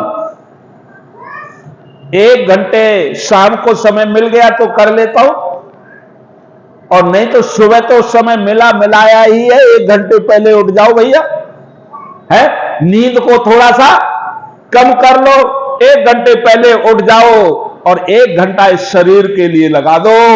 आप स्वस्थ रहेंगे, आपका ये घर भी स्वस्थ रहेगा, और ये हवन से ये घर भी स्वस्थ रहेगा। और दोनों जब स्वस्थ होंगे तो आप मस्त होंगे, आप व्यवस्थित होंगे, आपका जीवन सुंदर होगा। तो प्राण अग्नि है। और ध्यान से सुनना जी, जो उन्होंने प्रश्न किया था, अब चर्चा यही कर देता हूं मैं। कल भी चर्चा दूसरी हो गई थी, लेके कुछ बैठा था और करेंगे। मंत्र था क्या? अग्नये स्वाहा। तो एक तो ये आहुति जो भौतिक आहुति है, घी और सामग्री, ये कौन सी अग्नि को दे रहा हूं मैं? भौतिक अग्नि को दे रहा हूं। ठीक है, इससे क्या होगा? यह लोक सुंदर होगा। क्या होगा? यह लोक सुंदर होगा। और आत्मा से आहुति मैं किसको दे रहा हूं? परमात्मा को दे रहा हूं। मैं परमात्मा के लिए समर्पित हो रहा हूं, अर्थात वो अग्नि और वो प्रकाश। ठीक है, अग्नि क्या करती है? प्रकाश। हे भगवान, तेरा प्रकाश मेरे आत्मा को प्रकाशित करे। ज्ञान के द्वारा, वेद ज्ञान के द्वारा जब आत्मा प्रकाशित होगी, आत्मा शुद्ध होगी प्रकाश से, उसे के पास अज्ञान नहीं होगा। तो ध्यान रख लेना, आत्मा जब शुद्ध हो गई और ये शरीर शुद्ध हो गया और घर शुद्ध हो गया, तो फिर अशांति नहीं होती। दूसरा मंत्र क्या था मालूम है? दूसरा मंत्र कौन सा है जी? भूरग्नये स्वाहा। भूरग्नये स्वाहा दूसरा मंत्र। भू रित्यय व्यानः, अर्थात भू क्या है? व्यान है। और व्यान किसको कहते हैं? प्राण कितने हैं?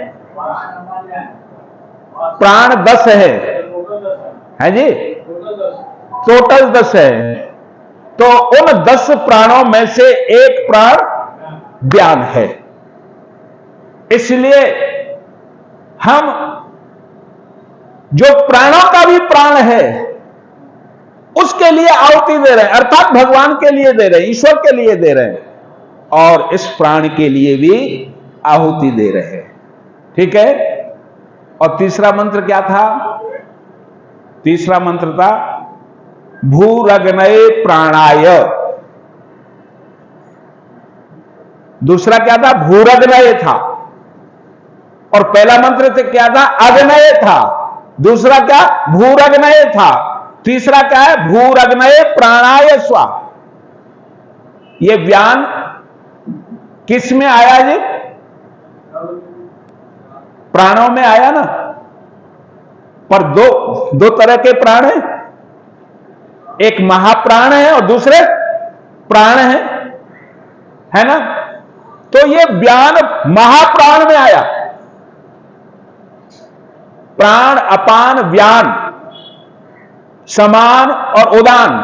ठीक है, ये महाप्राण में आया, परंतु अधूरा रह गया, इसलिए कहा भूरग्नये प्राणाय स्वाहा, अर्थात 10 प्राणों को ऊर्जा और शक्ति मिले। ये था इस मंत्र का भाव। हाजी, इसलिए ये आहुतियों में अंतर है, परंतु जहां भौतिक अग्नि, भौतिक वस्तुओं की बात है, वहां पर सब जगह परमात्मा है, परमात्मा विद्यमान है। परमात्मा के लिए तो है ही है आहुति, भौतिकता के लिए भी आहुति है। इसलिए माताओं सज्जनों, मैं आपको चिंतन दे रहा था, इस यज्ञ को हमेशा करते रहना चाहिए। मेरी पत्नी, आप सभी बहुत सारे लोग रोज दैनिक हवन करते हैं। मेरी पत्नी भी घर में दैनिक हवन करती है। मैं तो इधर उधर हवन करता हूं, दूसरों के यहां जाकर के हवन करता हूं, और पत्नी घर में हवन करती है। भगवान की कृपा है, भगवान की कृपा है और हवन की भी कृपा है। बहुत सारे लोगों से सुना मैंने कि हवन जहां होता है वहां सब कुछ प्राप्त होता है, और यह बिल्कुल सत्य है। और जहां बिना हवन के धन आता है, सब कुछ आता है, ध्यान देना वो रोग बढ़ाने वाला होता है। कैसा होता है? रोग बढ़ाने वाला होता है, अशांति बढ़ाने वाला होता है। इसलिए हवन क्या सिखाता है? मर्यादा सिखाता है। हवन कुंड बना हुआ है और हवन कुंड के बीच में अग्नि जल रही है, ठीक है जी, उसमें आहुति दे रहे हैं, सुगंध निकल रही है, तो वो क्या है? हवन है, यज्ञ है। और वही अग्नि हवन कुंड से बाहर हो जाए तो फिर वो यज्ञ नहीं रहेगी, वो विनाश कर देगी। अर्थात हमारा कोई भी कर्म हो वो यज्ञमय हो, हमारे घर में धन भी आए, है ना, वो यज्ञमय तरीके से आए, मर्यादित तरीके से आए। कैसे आए? तो ये विवाह संस्कार में बताया जाता है।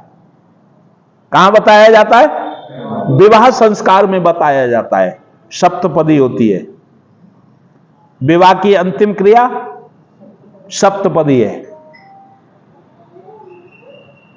7 पग साथ साथ चला जाता है, दोनों है। वर अपना हाथ वधू के सीधे कंधे पर रखता है और दोनों साथ साथ चलते हैं। यह वैदिक पद्धति में ही है, नहीं तो सनातन जो पौराणिक पद्धति है ना, वहां 7 वचन है। वहां क्या है? 7 वचन है। इतने वचन मान लो तो मैं बामांग आ जाऊं या बामांग ले लूं, तुम्हें ये इतने वचन मानने पड़ेंगे। ध्यान रख लेना, विवाह में कोई शर्त नहीं होती, विवाह में कोई शर्त नहीं होती, क्योंकि शर्त टूट जाती है। क्या? शर्त टूट जाती है तो फिर क्या होता है? विवाह में समर्पण होता है। क्या होता है? समर्पण होता है। और जब दोनों एक दूसरे को समर्पित हो जाते हैं, वो कभी जिंदगी में टूटते नहीं हैं। उस दिन मैंने जल का उदाहरण दिया था, तो वहां सप्तपदी के समय पर क्या है? पहला मंत्र है, पूरा व्याख्या तो नहीं करूंगा। पहला मंत्र है इस बात को लेकर के, धन कैसा होना चाहिए हमारा, है, जिससे डॉक्टरों के पास न जाए।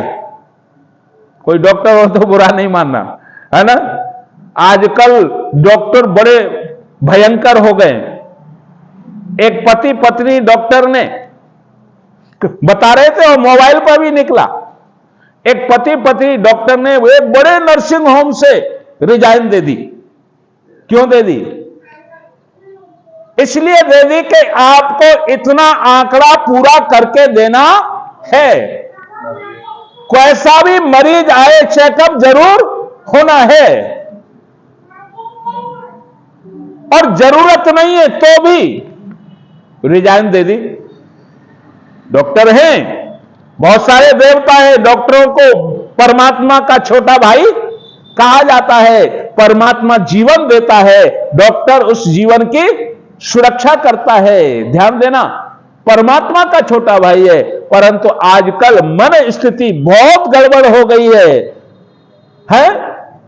बहुत ही ज्यादा गड़बड़ हो गई। आप सब जानते हैं, कहने की जरूरत नहीं है। हमें वहां न जाना पड़े, उसके लिए क्या करो? अपने अन्न शुचिता होनी चाहिए, अन्न की पवित्रता होनी चाहिए, धन की पवित्रता होनी चाहिए। इसलिए गृहस्थ आश्रम में प्रवेश करते समय अंतिम क्रिया पर क्या कहते हैं?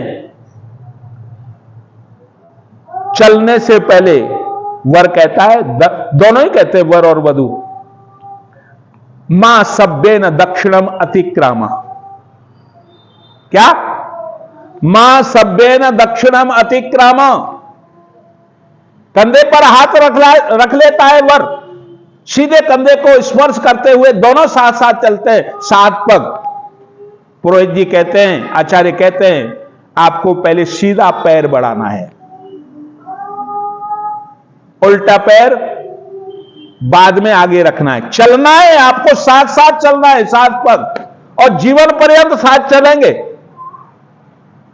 सीधा पैर आगे बढ़ाएंगे, उसके बाद उल्टा पैर, पर आगे नहीं निकालेंगे, बराबर रखेंगे।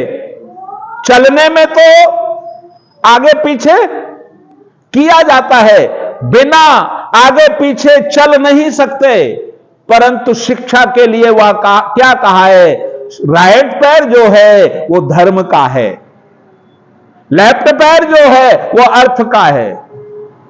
धन तो कमाना है, परंतु धर्म पूर्वक कमाना है। जो धर्म पूर्वक धन को लाता है वो श्रीमान होता है, ध्यान रख लेना, वो विष्णु होता है। श्रीमान लक्ष्मी वाला, लक्ष्मीपति होता है, वो विष्णु हो जाता है। उसका यश, विष्णु का अर्थ है वेपेष्टि चराचरम जगत सा विष्णु। इस हवन को भी विष्णु कहते हैं। क्यों कहते हैं? इसकी सुगंधी चारों तरफ फैल जाती है। ऐसे ही जो अपने जीवन में पवित्र अन्न लाता है, उसकी सुगंधी भी चारों तरफ फैल जाती है, उसका यशोगान होता है ना। तो क्या कहा है, सीधे पैर को बढ़ाएंगे। पहले कोई भी कार्य करने से पहले धर्म को स्थापित करेंगे, उसके बाद अर्थ को लाएंगे। क्या लाएंगे? अर्थ को लाएंगे, धन को लाएंगे। कहावत है, जैसा खाओगे अन्न वैसा बनेगा मन, और जैसा मन होगा वैसे विचार, और जैसा मन होगा तो दोनों के मन से संतान पैदा होती है ना। तो फिर संतान भी अच्छे मन वाली पैदा होगी, और संतान दुश्मन हो गई, हो जाते हैं माता पिता के बच्चे दुश्मन, तो समझ लो अन्न अपवित्रता है। अच्छा जी, दीपावली पर यहां पर लक्ष्मी पूजन होता है क्या? करते हैं ना पौराणिक लोग? लक्ष्मी पूजन है, पंडित जी को बुलाया गया है, पंडित जी लक्ष्मी पूजन कराओ। पंडित जी तिलक किसको लगवा रहे हैं? केवल लक्ष्मी की मूर्ति है और भी कुछ वहां? क्यों जी, क्या गणेश जी हैं साथ में? इधर है क्या? नहीं, हमारी तरफ तो जहां लक्ष्मी है वहीं गणेश हैं, आपस में कोई रिश्ता नहीं है। लक्ष्मी किसकी पत्नी है? विष्णु की, पर मिलेगी गणेश जी के साथ, है? कोई रिश्ता नहीं है। किसी की पत्नी पर पुरुष के साथ हो तो अच्छा माना जाएगा क्या? नहीं माना जाएगा। पर शिक्षा के लिए है, क्या है? लक्ष्मी का पूजन करने के लिए बैठे, तिलक पहले गणेश को लगाया जा रहा है। यहां गणेश वैसे आचार्य हैं, आचार्य को गणेश कहते हैं, परंतु पौराणिकता के आधार पर थोड़ा सा बताना चाहता हूं मैं आपको। हवन में जो भी पूजन होगा पहले गणेश जी आचार्य का पूजन होता है, और गणेश भी आचार्य हैं। प्रसंग बदल जाएगा, इसलिए उधर नहीं जाना चाहता। मैं यहां पर कहना चाहता हूं, गणेश जी को तिलक लगाया जा रहा है, लक्ष्मी को बाद में लगाया जा रहा है। गणेश क्या है? मर्यादा का प्रतीक है। गणेश क्या है? धर्म का प्रतीक है। गणेश क्या है? आचार्य का प्रतीक है। बाद में लक्ष्मी को लगाया है। लक्ष्मी किसे कहते हैं? मैंने पिछले दिनों बताया था, लक्ष्यम साधयति स लक्ष्मी। क्या बताया था लक्ष्मी का अर्थ? जो जीवन के लक्ष्य की साधना कराए उसको लक्ष्मी कहते हैं। और जीवन का लक्ष्य क्या है? परमात्मा प्राप्ति है। और वो परमात्मा प्राप्ति अन्न सुचिता से ही, लक्ष्मी सुचिता से ही होगी। इसलिए पहले धर्म करेंगे, उसके बाद धर्म पूर्वक घर में लक्ष्मी लाएंगे, गलत तरीके से नहीं लाएंगे। और जो धर्म पूर्वक लक्ष्मी लाता है, ध्यान रखना, वो विष्णु बन जाता है, वो श्रीमान बन जाता है और धर्म को अलग रख देता है और लक्ष्मी लाता है। तो लक्ष्मी की सवारी क्या है? आपने चित्र देखा है लक्ष्मी का? है जी? मैं समझ नहीं पाया। नहीं नहीं,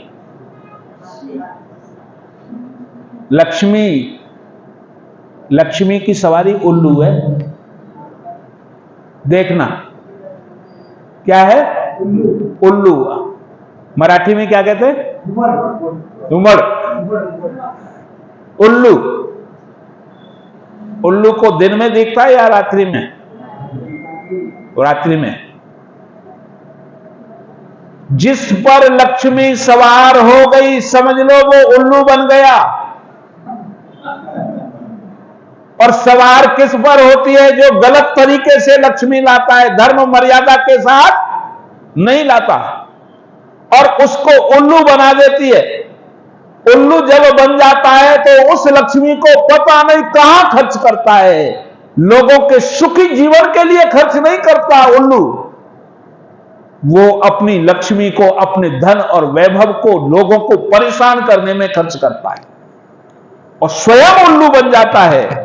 स्वयं मर्यादाएं भूल जाता है, स्वयं धर्म को भूल जाता है, क्योंकि गलत तरीके से लक्ष्मी लाया है। इसलिए धर्म पूर्वक हमारे घर में क्या आना चाहिए? लक्ष्मी आनी चाहिए। दो लक्ष्मियां हैं। पिछले दिनों मैंने बताया था, पत्नी को भी लक्ष्मी कहते हैं। पत्नी भी यदि मर्यादा के साथ आती है, संस्कार के द्वारा आती है, तो पत्ना त्रायति सपत्नी, जो पति को पतन से बचा लेती है, गिरने से बचा लेती है और धर्म पर ही चलाती रहती है, उसको क्या कहते हैं? पत्नी। और जो वैसे ही ले आते हैं ना, बिना धर्म के, बिना मर्यादा के, बिना संस्कार के, ऐसे ही ले आते हैं, तो फिर पत्नी वो पति पर तनी रहती है और उल्लू बना देती है। जैसे वो धन उल्लू बना देता है, वो सवार हो जाता है, ये पत्नी भी तनी के सवार रहती है और उल्लू बना देती है।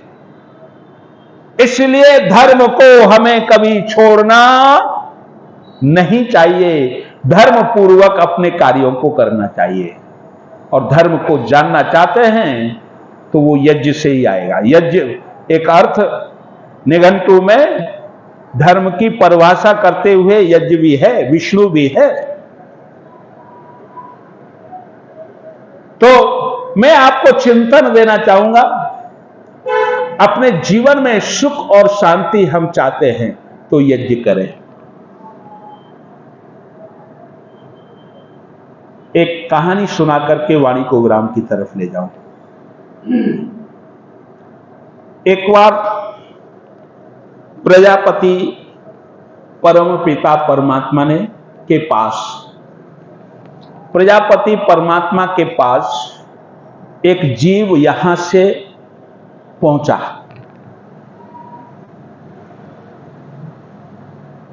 शरीर को छोड़ करके आत्मा पहुंची और कहने लगा, हे भगवान, मैंने पृथ्वी पर रह करके हमेशा पवित्र कार्य किए हैं, धर्म के कार्य किए हैं, दान पुण्य किया है और इसका फल क्या है?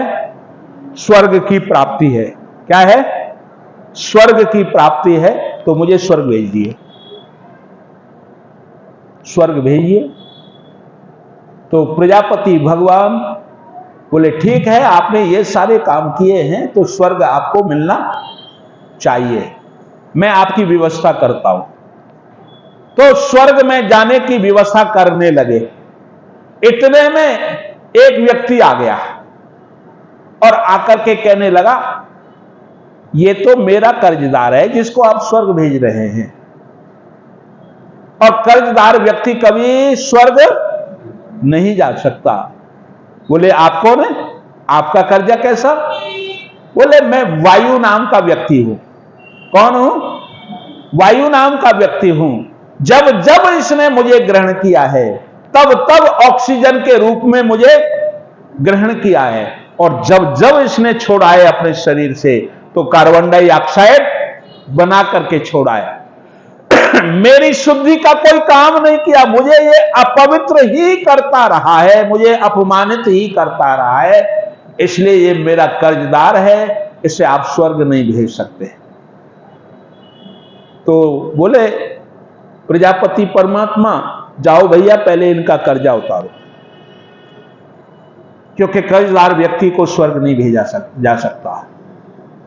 बोले कहां जाना है? बोले पृथ्वी लोक पर ही जाना है। तो बोले ठीक है मैं जाता हूं। बोले ऐसे नहीं, मैं तुम वायु का कर्जा तभी उतार सकते हो, एक चोला विशेष में दूंगा तुम्हें, उस चोले को प्राप्त करोगे तभी वायु के कर्जे से पूर्ण होगे।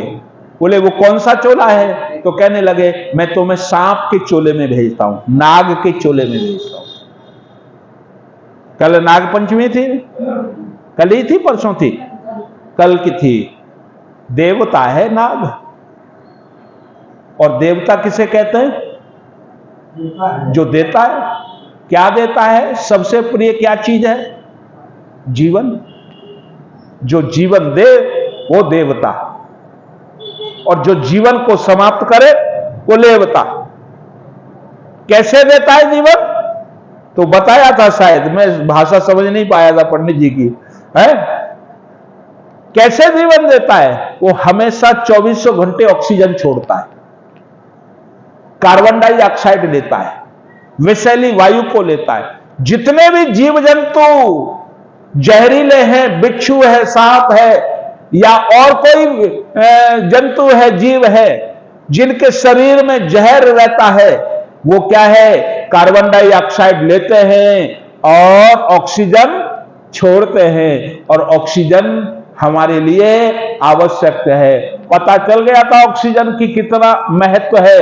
कोरोना के समय में सिलेंडर मिलना भी मुश्किल हो गए थे, भगवान वैसे ही फ्री में ऑक्सीजन दे रहा है? तो उसको सांप की योनि में भेज दिया। जितने भी सांप बिच्छू आदि होते हैं वर, ये सब ऑक्सीजन देते हैं, वायु को शुद्ध करते हैं। ये मनुष्य के किए हुए पाप का परिणाम भोग रहे हैं। जो मनुष्य ने वो पुण्य किया नहीं था, पाप किया था, अशुद्धि की थी, उसका परिणाम चोले प्राप्त करके ये जितने भी जीव हैं वो सब भोग रहे हैं। जब सांप की योनि समाप्त कर ली तो फिर पहुंच गया। बोले अब मैंने वायु का कर्जा उतार दिया है। इतना कहना ही था, तभी तक दूसरा व्यक्ति आ गया और कहने लगा मेरा भी कर्जदार है। प्रजापति बोले आप कौन है? बोले मैं जल हूं।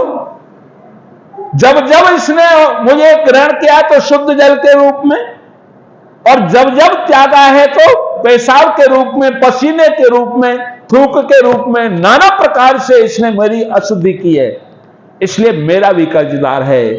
जल्दी में कह देता हूं। बोले जाओ इसका भी कर्जा उतारो। बोले कैसे उतारेंगे? बोले चिंता मत करो, मैं वो चोला भेजता हूं आपको।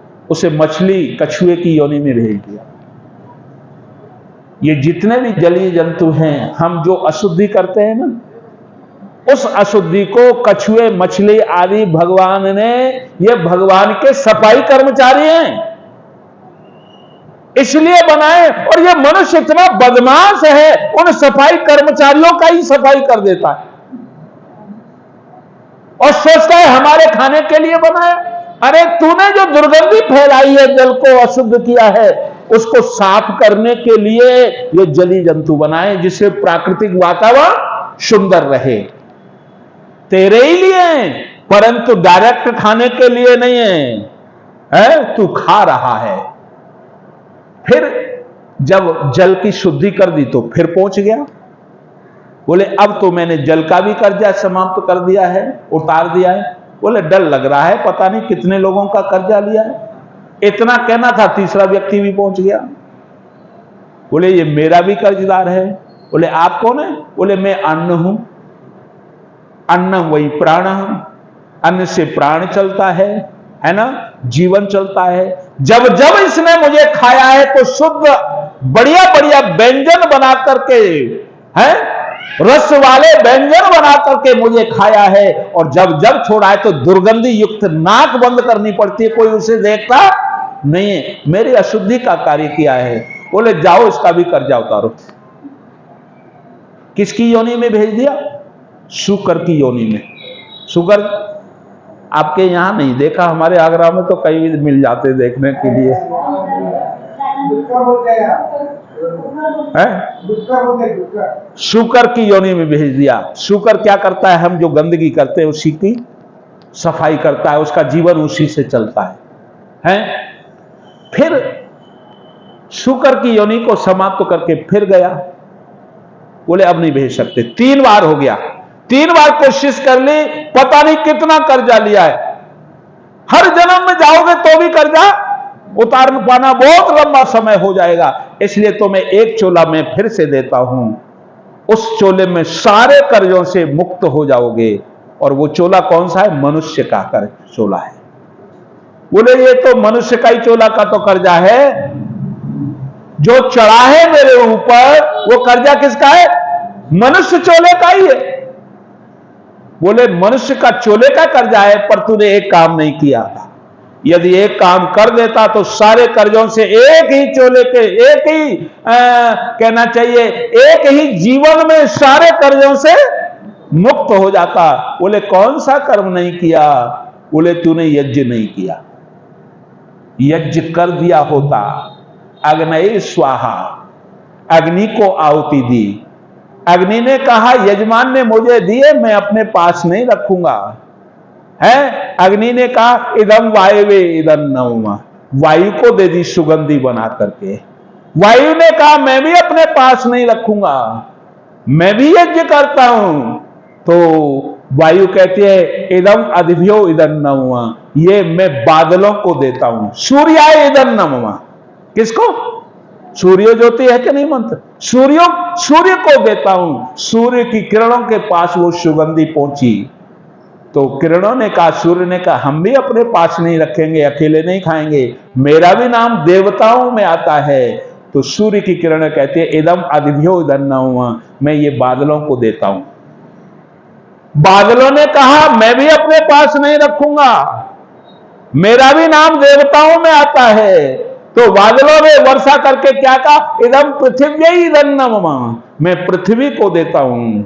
पृथ्वी ने कहा मेरा भी नाम देवी में आता है, मैं भी अपने पास नहीं रखूंगी। पृथ्वी ने कहा, क्या कहा? पृथ्वी ने कहा इदम अन्यभ्यो इदम नवमा, इदम वनस्पतिभ्यो इदम नवमा, इदम औषधिभ्यो इदम नवमा, ये अन्न वनस्पति फल औषधियों को मैं देती हूं। ये अन्न वनस्पति औषधि फल क्या अपने लिए हैं? अपने लिए उग रहे हैं? अरे ये भी, और फल अन्न वनस्पति क्या कहते हैं? इदम प्राणिभ्यो इदम नवमा, मैं ये जितने भी अन्न फल औषधियां हैं ये सब प्राणियों के लिए है। रिटर्न करके आ गई। और इसमें से एक व्यक्ति भी बीच में रुक जाता तो यज्ञ बंद हो जाता, सारा सृष्टि का क्रम बंद हो जाता। इसलिए हमें यज्ञ करते रहना चाहिए, जिससे यह सृष्टि क्रम चलता रहे। 3-4 मिनट ज्यादा हो गई, यही वाणी को विराम देता हूं। ओम शांति। मेरा घड़ी की तरफ अभी दृष्टि गई।